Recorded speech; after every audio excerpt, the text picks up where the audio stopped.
Padmesh institute of वैदिक sciences की ओर से पंडित केतु पद्मेश का नमस्कार। ये महीना बड़ा ही महत्वपूर्ण है। सूर्य वृष राशि में जाएगा।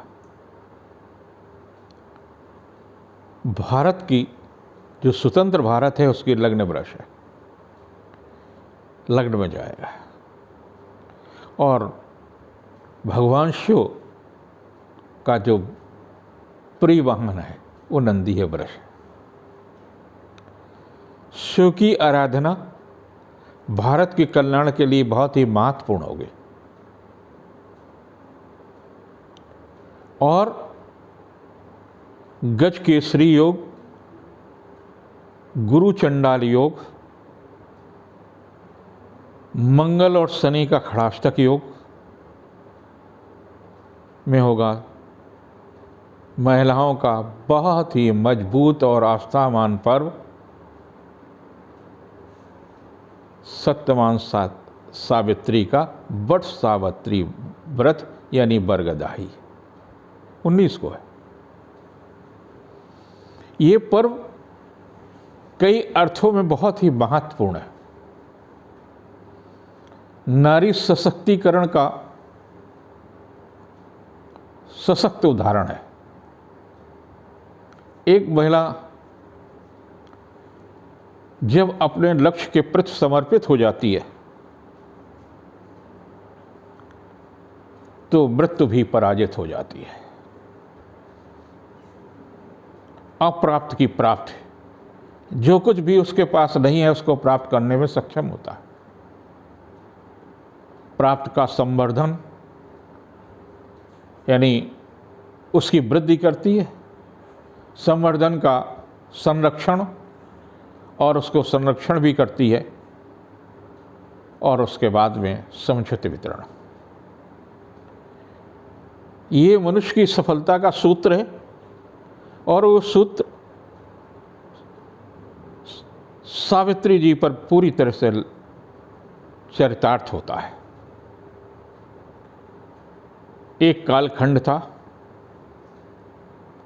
जब राजकुमारी सावित्री का उनके पिता एक योग वर की तलाश में थे। सुंदर और सुशील राजकुमार सत्यवान उन्हें पसंद आया। विवाह तय हो गया। एक दूसरे के मन में पति पत्नी के रूप में स्वीकार हो गया। अचानक एक दिन नारद जी आए। नारद जी को ज्योतिष का बड़ा ज्ञान था। उन्होंने नारद संहिता ग्रंथ की रचना की और उस लक्षण शास्त्र ज्योतिष के तमाम प्रकार के सिद्धांतों का प्रतिपादन किया। उन्होंने कहा, राजन, आपने जिस राजकुमार के साथ अपनी बेटी का प्राणग्रह संस्कार करना तय किया है उसकी तो आयु ही नहीं है। 1 वर्ष के बाद उसकी मृत्यु हो जाएगी। उसका राज्य उससे पहले समाप्त हो जाएगा। कुछ ऐसा ही हुआ।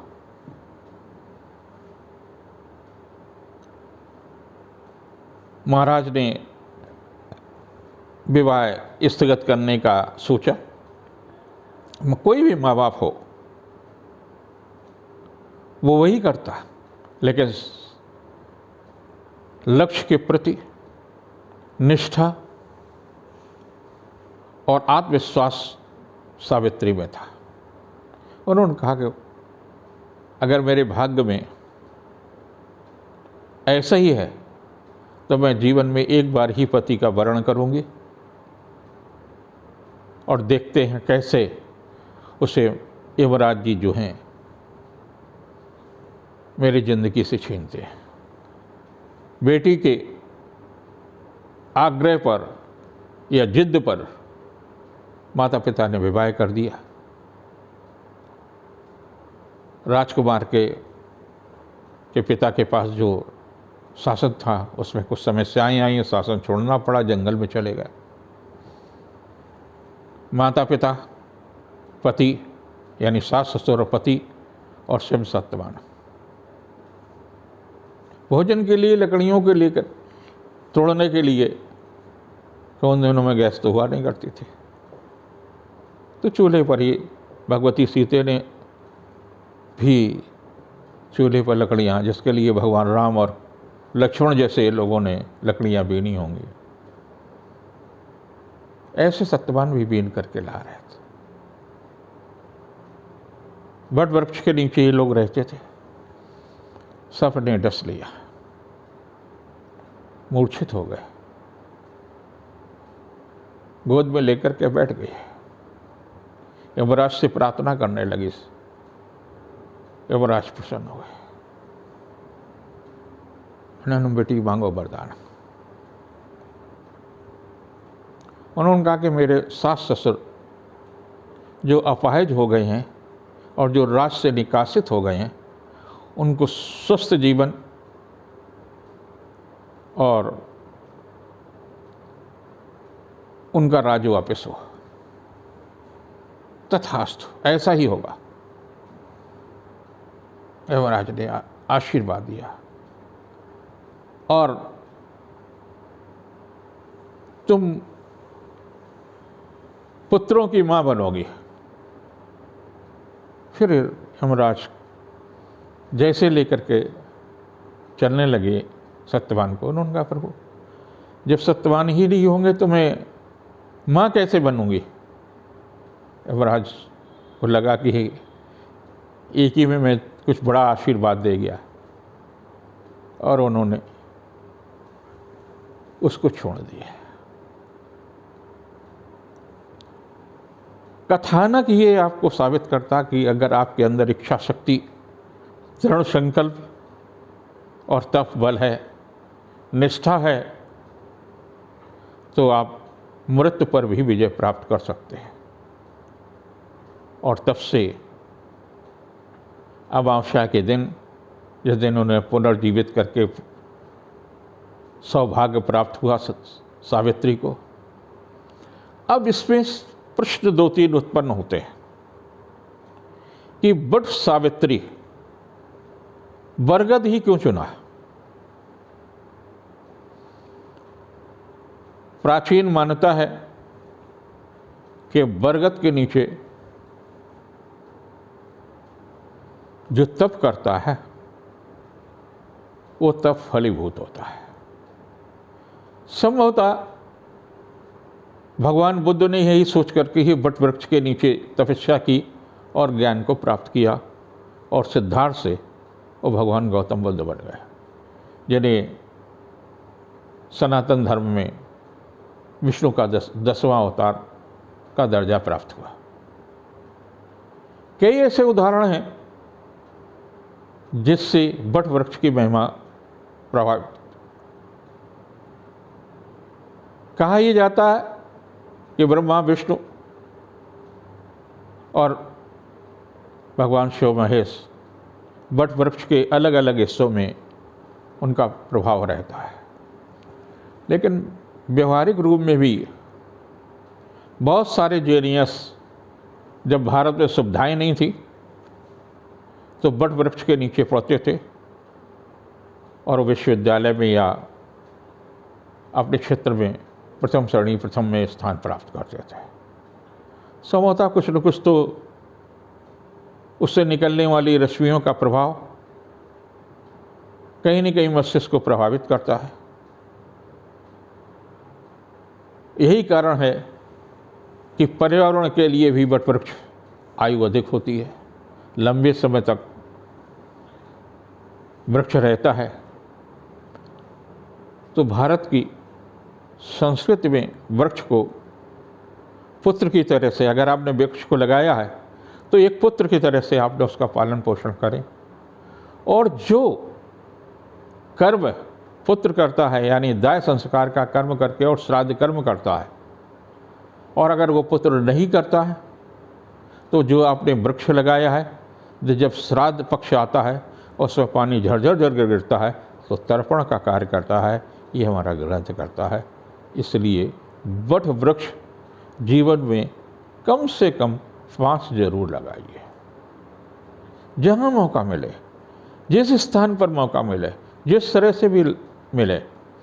कई लोग क्या करते हैं कि एक डाली काट करके घर में ले आते हैं और उसमें महिलाएं वट की पूजा करती हैं।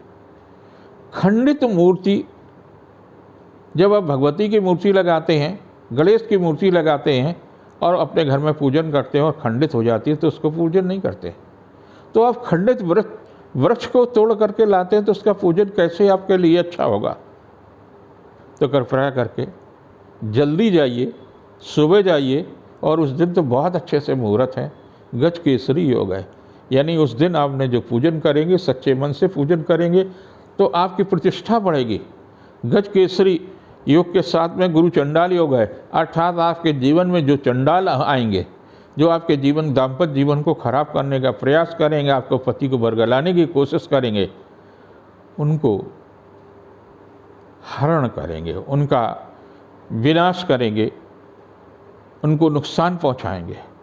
और उसके साथ गुरु चंडाल योग के साथ में मंगल शनि का खड़ाष्टक योग है। अगर किसी प्रकार की चोट या किसी प्रकार का भय होता है आपके पति को तो उससे भी मुक्ति मिलेगी। पूजन करिए, सावित्री को जी को याद करिए, यमराज का भी पूजन करिए, और भगवान शिव के साथ साथ आप ब्रह्मा और विष्णु का पूजन करते हैं। जब उसको आप कच्चे सूत से उनको लपेटते हैं तो निश्चित रूप से आपकी मनोकामना पूरी होगी। सभी सौभाग्यवती महिलाओं के लिए मेरी शुभकामनाएं हैं। उनको पति का भरपूर सुख प्राप्त हो और आप पर यमराज की कृपा हो कि आपके घर में यमराज का प्रवेश न हो। अब ये सप्ताह काफ़ी महत्वपूर्ण है। चुनाव परिणाम आप देख ही रहे हैं, किसी के लिए लाभदायी तो किसी के लिए बहुत ही कष्टदायी। उनको सोचने और समझने के लिए यही ग्रह और नक्षत्रों का प्रभाव है। सूर्य वृष में आएगा, अर्थात जो मेष में थे उससे हट गए तो गुरु चंडाल योग का प्रभाव अधिक बढ़ गया। तो कहीं न कहीं थोड़ी बहुत हिंसात्मक कुछ न कुछ षड्यंत्र की स्थितियां बनी रहेंगी। आप अपने को बचाएं 30 अक्टूबर तक। जिनकी मेष राशि है उनके लिए ये सप्ताह काफ़ी महत्वपूर्ण है। आर्थिक रूप से भी लाभदायी है, यश कीर्ति में वृद्धि होगी। 14-15 उनके लिए आशातीत सफलता देने वाली होगी। 16-17 को पारिवारिक मामलों में सचेत रहने की आवश्यकता, स्वास्थ्य पर सचेत रहें। और 18-19-20 मांगलिक और सांस्कृतिक कार्य के लिए उत्तम है। वट वृक्ष लगाएं, पूजन करें, वो आपके लिए लाभदायी है। जिनकी वृष राशि है पारिवारिक दृष्टि से उत्तम, दाम्पत्य जीवन सुखमय होगा, विरोधी परास्त होंगे। 14-15 को किया गया पुरुषार्थ सार्थक होगा। महिला अधिकारी के या महिला घर के मुखिया से सहयोग मिल सकता है। 16-17 को आर्थिक पक्ष मजबूत होगा, गृह उपयोगी वस्तुओं में वृद्धि होगी, शिक्षा प्रतियोगिता के क्षेत्र में भी सफलता मिलेगी। और 18-19-20 कुछ तनावपूर्ण तिथियाँ होंगी, स्वास्थ्य के प्रति सचेत रहने की आवश्यकता है। जिनकी मिथुन राशि है व्यवसायिक दृष्टि से काफ़ी अच्छा है और आपके राशि का स्वामी बुध उदय हो गए हैं तो स्वास्थ्य में भी सुधार होगा। मौसम के रोग से भी, लेकिन फिर भी जल पीना कम न करें, स्वास्थ्य के प्रति सचेत रखें। जब भी घर से निकलें जल पी करके ज़रूर निकलें। आर्थिक मामलों में ये सप्ताह आपके लिए काफ़ी अच्छा है। 14-15 को कुछ पारिवारिक मामलों में तनाव मिल सकता है, स्वास्थ्य के प्रति सचेत रहने की आवश्यकता है। 16-17 आर्थिक दृष्टि से काफ़ी अच्छा, दाम्पत्य जीवन मांगलिक कार्यों में सफलता मिलेगा, यश कीर्ति की दिशा में भी लाभ मिलेगा। लेकिन 18-19-20 को फिर से सावधानी रखने की आवश्यकता है, व्यर्थ की उलझनें और तनाव मिल सकती है। जिनकी कर्क राशि है व्यवसायिक दृष्टि से काफ़ी अच्छा होगा, लेकिन क्रोध पर नियंत्रण रखें क्योंकि मंगल आपकी राशि पर और वो भी नीचत्व दोष से प्रभावित होगी। तो कोई ऐसा कार्य न करिए जिसके कारण से आपकी अपनी खुद की प्रतिष्ठा प्रभावित होगा। 14-15 को रिश्तों में तनाव आ सकता है, व्यर्थ की उलझनें हो सकती हैं। लेकिन 16-17 काफ़ी अच्छी उत्साहवर्धक आर्थिक मामलों में सफलता देने वाली तिथि है। जीविका के क्षेत्र में प्रगति होगी और 18, 19, 20 को उपहार या सम्मान में वृद्धि होगी, रिश्तों में मजबूती आएगी, महिला अधिकारी का सहयोग हो सकता है। सिंह राशि के लोगों के लिए व्यवसायिक सफलता मिलेगी, विरोधी परास्त होंगे, रिश्तों में मजबूती आएगी, पारिवारिक जीवन सुखमय होगा। 14-15 ऐसी ही तिथि हैं जिसमें मांगलिक या सांस्कृतिक रिश्तों में हिस्सेदारी मिल सकती है। 16-17 थोड़ा तनावपूर्ण तिथि है, स्वास्थ्य के प्रति सचेत रहने की आवश्यकता है, अनचाही यात्रा देशाटन हो सकता है। 18, 19, 20 को धार्मिक और सांस्कृतिक उत्सवों में हिस्सेदारी रहेगी, व्यवसायिक प्रतिष्ठा बढ़ेगी। जिनकी कन्या राशि है, बुध के उदय होने से आपका स्वास्थ्य अच्छा रहेगा, संतान के दायित्व की पूर्ति होगी, पारिवारिक जीवन उत्सवपूर्ण रहेगा। 14-15 आपके लिए काफ़ी महत्वपूर्ण तिथि है, उपहार या सम्मान में वृद्धि हो सकती है। और 16-17 को जीवन साथी का सहयोग और सानिध्य मिलेगा, रिश्तों में मजबूती आएगी। लेकिन 18, 19, 20 को कुछ मन अशांत हो सकता है, मन ठंडी या गर्म चीज़ों के अचानक प्रयोग करने से आपका स्वास्थ्य प्रभावित हो सकता है। मौसम के रोग के प्रति सचेत रहने की आवश्यकता है। जिनकी तुला राशि है उनके लिए काफ़ी महत्वपूर्ण ये सप्ताह होगा। आपकी राशि से सूर्य वृष में पहुँचेंगे, जहाँ आर्थिक, व्यवसायिक और रुका हुआ कार्य की दिशा में सफलता मिलेगी। 14-15 कुछ ऐसी तिथि हैं, रिश्तों में मजबूती आएगी, पारिवारिक जीवन सुखमय होगा। लेकिन 16-17 तनावपूर्ण तिथियाँ हो सकती हैं, मन अशांत हो सकता है, विरोधी और सक्रिय हो सकते हैं, स्वास्थ्य के प्रति विशेष सचेत रहने की आवश्यकता है। 18, 19, 20 काफ़ी महत्वपूर्ण तिथियाँ हैं, दाम्पत्य जीवन सुखमय होगा, व्यवसायिक मामलों में सफलता मिलेगी। जिनकी वृश्चिक राशि है, पारिवारिक दृष्टि से काफ़ी महत्वपूर्ण होगा। आपके लिए 7वें भाव में यानी दाम्पत्य जीवन में या मांगलिक कार्यों के मामलों में सफलता मिलेगी। सूर्य जो है आपकी 7वें होगा। 14-15 आपके लिए काफ़ी महत्वपूर्ण होगा, यश और कीर्ति में वृद्धि होगी। 16-17 को उपहार या सम्मान में वृद्धि होगी, शिक्षा प्रतियोगिता के क्षेत्र में चल रहा प्रयास सार्थक होगा, संतान के मामले में सुखद समाचार मिलेगी। लेकिन 18, 19, 20 तनावपूर्ण तिथि होगी, स्वास्थ्य के प्रति सचेत रहने की आवश्यकता है। जिनकी धनुराशि है, व्यवसायिक दृष्टि से काफ़ी महत्वपूर्ण कहा जा सकता है। चली आ रही समस्याओं का समाधान होगा। 14-15 को किया गया पुरुषार्थ सार्थक होगा, रिश्तों में मजबूती आएगी। 16-17 को कुछ पारिवारिक किसी रिश्तेदार के कारण तनाव मिल सकता है, व्यर्थ की उलझनें होगी। 18, 19, 20 को बुद्धि कौशल से किया गया कार्य सफल होगा, व्यवसायिक प्रयास सार्थक होगा। जिनकी मकर राशि है, व्यवसायिक दृष्टि से काफ़ी अच्छा होगा, संतान के संबंध में सुखद समाचार होगा, शिक्षा प्रतियोगिता के क्षेत्र में चल रहा प्रयास सार्थक होगा। 14-15 को आर्थिक मामलों में प्रगति होगी, व्यवसायिक प्रयास सार्थक कहा जा सकता है। 16-17 को किया गया पुरुषार्थ सार्थक होगा, उपहार या सम्मान में लाभ मिलेगा। 18, 19, 20 को व्यवसायिक मामलों में सफलता मिलेगी, धार्मिक या सांस्कृतिक उत्सव में हिस्से रहेगी। जिनकी कुंभ राशि काफ़ी दिनों से चल रहा खर्च पर नियंत्रण होगा। 14-15 को आर्थिक मामलों में भी लाभ मिलेगा, मन को संतोष मिलेगा, व्यवसायिक प्रतिष्ठा बढ़ेगी। 16-17 को जीविका के क्षेत्र में प्रगति होगी, शासन सत्ता से सहयोग मिल सकता, आर्थिक पक्ष मजबूत होगा। 18, 19, 20 को किया गया पुरुषार्थ सार्थक होगा, दूसरों से सहयोग लेने में सफलता मिलेगी। जिनकी मीन राशि है उनको स्वास्थ्य के प्रति सचेत रहना चाहिए, कुछ व्यर्थ की उलझनें रहेंगी। 14-15 कुछ ऐसी तिथि है, कर्म क्षेत्र में व्यवधान आ सकता है। और 16-17 को स्वास्थ्य के प्रति सचेत रहने की आवश्यकता है, व्यर्थ की उलझनें हो सकती हैं, मन अशांत हो सकता है, संतान या किसी अन्य अधिकारी या पारिवारिक सदस्य तनाव में सकता। वहीं 18, 19, 20 को आर्थिक मामलों में सफलता मिलेगा, जीविका के क्षेत्र में प्रगति होगी, धन यश कीर्ति में वृद्धि होगी, शासन सत्ता का सहयोग मिलेगा। यह सप्ताह काफ़ी महत्वपूर्ण है, यश और कीर्ति में वृद्धि होगी, रचनात्मक कार्यों में सफलता होगा।